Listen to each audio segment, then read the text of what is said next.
Secretary general PTI Salman अकरम राजा ने वाज़ेह किया है कि 171 मिलियन पाउंड मामला काबीना में जाने से पहले रजिस्ट्रार सुप्रीम कोर्ट के अकाउंट में गया। 94 अरब रुपए सुप्रीम कोर्ट ने वफाकी और सिंध हुकूमत को मुंतकिल किए। कौन कहता है कि रियासत या किसी इकाई को एक पैसे का नुकसान हुआ? अब अल-कादिर यूनिवर्सिटी को बंद करने की साजिश की जा रही है।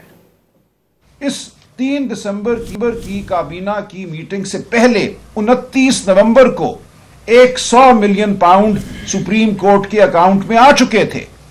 94 अरब रुपए 9 जनवरी 2024 को 23 नवंबर 2023 के फैसले के मुताबिक वफाकी हुकूमत और सिंध हुकूमत को मुंतकिल कर दिए गए। एक पैसा भी कहीं और नहीं गया। लिखा गया कि बराए अल-कादिर यूनिवर्सिटी ट्रस्ट ये जमीन मुंतकिल की जाती है जुल्फिकार बुखारी साहब को।